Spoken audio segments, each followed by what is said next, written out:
Liberals don't understand in many circumstances. First of all, liberals forget that like just because you voted for Donald Trump doesn't mean you should die. Okay, that's number one.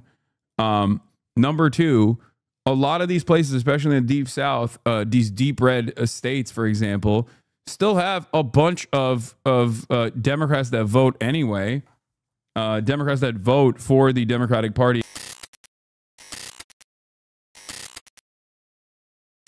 What is this? Top floor of my daughter's apartment building blown off just now in St. Louis tornado. Surely the answer is more deregulation. I have not played the Kingdom Come Deliverance 2 DLC, chatters. I have not. Yeah, I saw this. This is crazy. Look at this shit. Whoop! Sucked it out, dude. Goddamn. Yeah, I mean, look, I don't know if this is because the tornado was so severe that it like doesn't matter and like all buildings. I'm not super caught up in like building safety codes and stuff. I don't know if this is a consequence of like how devastating the tornado was, or rather the building safety standards in general. And it could be a little bit of both. High rise literally made out of cardboard. I can't tell from this image anyway. I would have to I can't tell from this this video regardless. I would have to read into it. I live in STL. This tornado was not that bad. This is the builder's fault. But I will say this much. It's probably fantastic. Shaking. It's probably fantastic and really good that everything's shaking. Is that not only do we have not only have we defunded, not only have we defunded the NWS and NOAA, so we can't really figure out the flight path as well as we used to for all of these things. Okay, not only have we done that on the one hand, on the other hand, you know, it's good that all the housing is deregulated anyway. So what's the expectation here? Oh, also we're working on dissolving FEMA too. And when you do that, that's the triple Monty. Now to the like you can't figure out where the tornadoes hit. On the one hand, we're pumping that big, beautiful oil and that big, beautiful clean coal, right? We're pumping it as hard as we possibly can. So that's good. And that's obviously accelerating anthropogenic climate change, right? Carbon emissions are a significant factor in the world, both cooling and also simultaneously getting hotter. And that is changing weather patterns. It's making things erratic, right? We got clean oil, clean coal, clean all the way. But then we're also defunding the aspects that are supposed to be warnings, right? Like, because those guys are gay and woke. The scientists themselves turn around and say gay and woke things like, hey, maybe we should limit our carbon emissions. Like, maybe we shouldn't be doing the stuff that we're doing because it feels like the world is the climate is changing at an alarming rate in a way that will make it uninhabitable in like the next 20 to 30 years. And then you're like, nah, that's gay. That's woke. What are you, a scientist? Ew, yuck, Pol Pot style. Everyone that wears glasses is getting into the pile.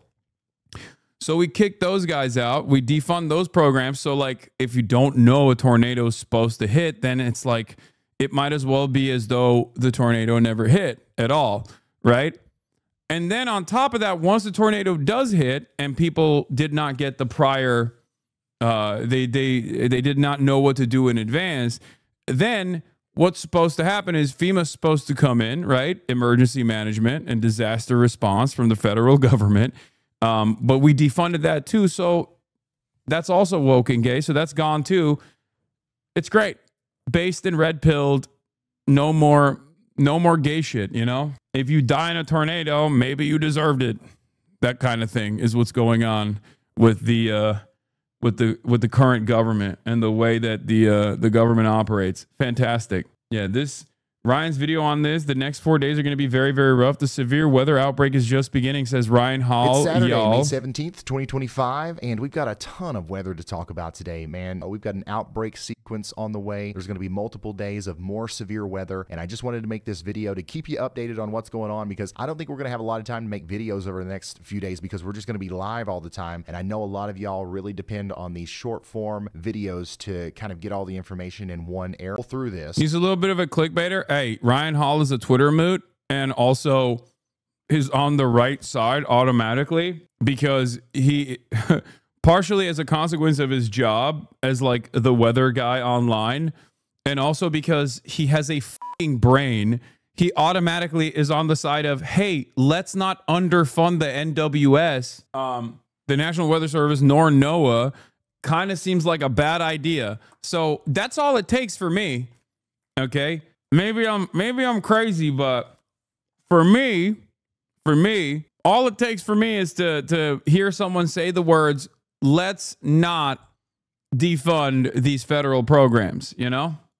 But real quick, before we dive into the details of the forecast, let's recap what's happened yesterday. We had a major tornado outbreak. We were live for 13 hours covering this crazy system that spawned tornadoes in Illinois. There was one that went through St. Louis. Look at this thing. You could see it through the arch camera there in St. Louis. It just about went through downtown, caused a ton of damage out there across St. Louis, and we were live for that. We were also live for this tornado. It went through Linton, Indiana, Sullivan County, Indiana. There was another big one and over towards Marion, Illinois, and unfortunately this led to a lot of damage. And the last I heard is we're getting close to 25, maybe 30 fatalities reported as a result of this tornado outbreak, and the number's still going up because search and rescue is still going on in a lot of these places, and we've got a lot of injury reports, and of course, unfortunately, there are hundreds of people today that are homeless as a result of yesterday's unfortunate tornado outbreak. Now, Colin Gross on Twitter put together this graphic here that shows one of our most prolific storms yesterday actually was a supercell that traveled for about 500 miles from the middle of Missouri all the way over into eastern Kentucky. This is the one that is responsible for most of our fatalities, actually. A lot of those came from London, Kentucky, and Somerset, Kentucky, between Wayne, Pulaski, and Laurel counties. This is over here close to the weather house. We were live last night as this thing was ripping up communities out here, and unfortunately, this is one of the places where they're still doing search and rescue right now. We don't know what the overall death toll is going to be, unfortunately, because the damage is so prolific out here. Now, this wasn't producing a tornado the entire time, but it produced several tornadoes, and it's just unbelievable that this thing traveled that far. And it was strong. We don't know the rating yet. In my opinion, it's probably going to be rated an EF4. Who knows? You know, there's engineers and stuff out there trying to figure it out right now. But this thing ate a literal path through the forest between London and Somerset. Look at this. You could actually see it on satellite this morning. You can see the scar on the earth. This is Somerset, this is London, and this is the path that it tore in between those two areas. Now, of course, it also hit Somerset and London, both on the southern side. These pictures here are from Deputy Alan Turner in Laurel County, Kentucky, and it's just so unfortunate seeing this. This isn't even the worst of it. I've seen some really crazy looking damage photos from WX Chasing on YouTube. If you want to look up that video, it really puts into perspective how bad it was, especially around London, Kentucky. And once again, y'all, you can look at this and you can just tell that unfortunately the number of injured and the number of people that we've lost is going to continue to go up, even though we had a lot of people watching from this area last night, and we did have tornado warnings and all that stuff. There's only so much you can do whenever the tornadoes are this strong. A tornado of this caliber is not common in this part of the world, and a lot of people just didn't know what to do. The London Corbin Airport was also hit here, and they lost their medical helicopters, and there's a lot of homes and a lot of residential areas around that airport that were unfortunately completely obliterated as well. So once again, it was a crazy outbreak. Unfortunately, it happened, and now we've got to work on getting everything.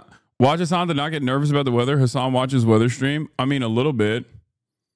We got to take a look at what's going on. You know what I mean? Everybody back on their feet, which is what I'm going to be focused on over the next couple of days, while also continuing to relay information about new severe weather outbreaks that are about to happen. So our hands are kind of full over here at the weather house, but we're able to give back and we're able to help people because of you. Last night, a lot of you beautiful people went over to the y'allsquad.org and you were very generous. You hit this donate button and we raised about $80,000 from y'all in a very short period of time. I went in there and I stacked another $10,000 on top of that. So we've got 90 grand to go out into these communities and immediately get assistance going. We're talking with local officials. We're seeing what people need, and we're just going to do whatever makes sense as we feel it out. We don't have a complete plan yet, but what's going to help is more resources, right? You're not required to do it. We're not asking anybody to donate, but if you've got an extra dollar or two, whatever you've got, consider going. FEMA is ready and well funded. Yeah, no. We should actually underfund it.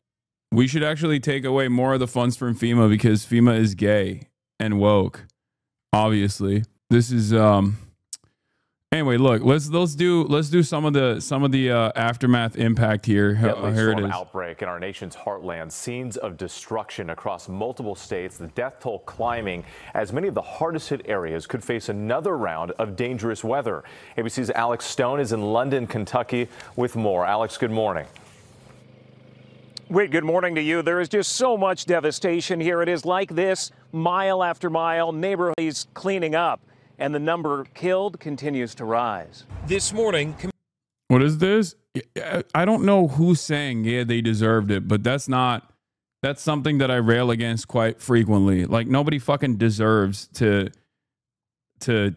have this kind of death and destruction, to experience this kind of impact just because they live in a red state. I'm just making fun of like the government and their inability to deal with these things.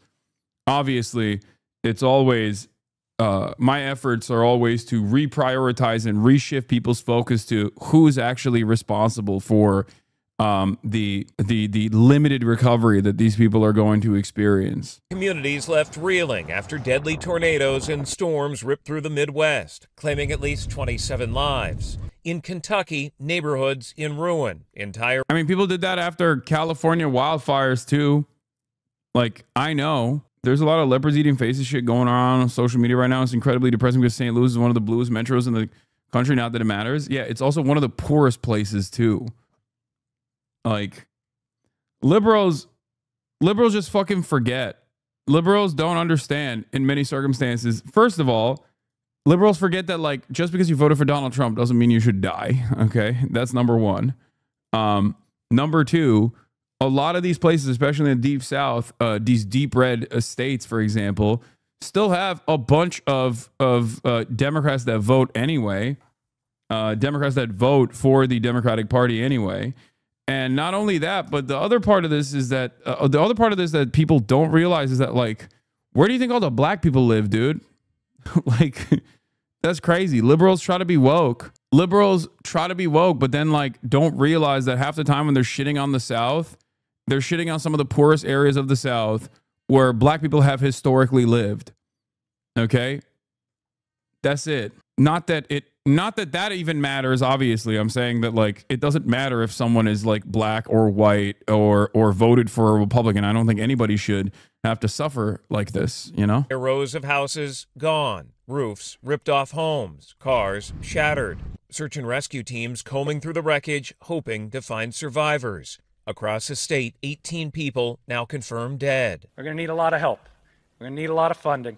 We're going to need a lot of cooperation. Rescuers say many who lost their lives lived in these London neighborhoods. 8-year-old Ellie tells me it was the scariest few minutes of her young life. I watched Homie Spumoni on stream last night and OG's in my chest snitched. You watched it 5 years ago. I'm telling ass man, Homie Spumoni. Did we watch it? I feel like I forgot it existed. We probably watched it. Disintegrated around them. Everything was just we used to do more fun stuff. It was one of the worst sounds. Her mom, Kendra, injured with a broken foot and bruises from falling. What do you think of the amount of negative attention content creators are pumping at you on Twitter and the double standards on you addressing anything? The double standards on me addressing anything? What do you mean? I address everything, perhaps far too much, and it invites more negative attention. Who cares? Bree held on to her babies to keep them alive. And I can remember Jordan saying, God, please protect my babies. Please keep my babies safe. Residents here have lost so much, like Carol Wells. The home she lived in for 50 years destroyed. But she says she feels lucky to be alive. I'm just glad that God let us live another day. And in Missouri, at least 7 people dead. This neighborhood destroyed after a tornado tore through. And in St. Louis, where 5 of those lives were taken, crews are working around. Not sure if you mentioned this already while watching live coverage of this event. One of these major tornadoes had a late tornado warning because a particular national weather station was short-staffed because of Doge cuts. Yeah, no, that's what I'm That's what I'm saying. Like, it's just like these guys are basically making America uninhabitable. I don't know if that happened in this instance, but the likelihood of that happening in the future is fairly high. It's the same principle for air traffic control. People are like, oh, what we got to do is cut air traffic control. It's too costly. Meanwhile, you're making it harder for planes to, you're making it harder for commerce to exist. You're making it harder for plane travel to happen. Like, it's not even soft eugenics. It's just, I don't even think it's like deliberately the government trying to kill poor people. I think that's just baked into capitalism, where poor people, no matter what, have the short end, get the short end of the stick, right? It's not by design where they're like, oh, just kill the poor people. Who cares? Like, it's more so we just have to make these cuts because of our endless profit seeking, our interest in endless profit seeking. And of course, the people that suffer the most in this process will always be the people that suffer the most will always be the poorest people. Around the clock to clear debris.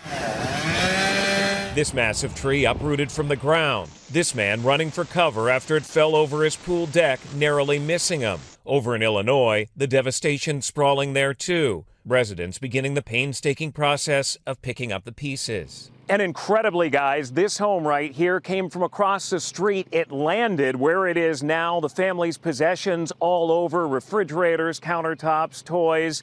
And we're told this family, neighbors tell us, they got out safely. Gio. All right, Alex. I think it's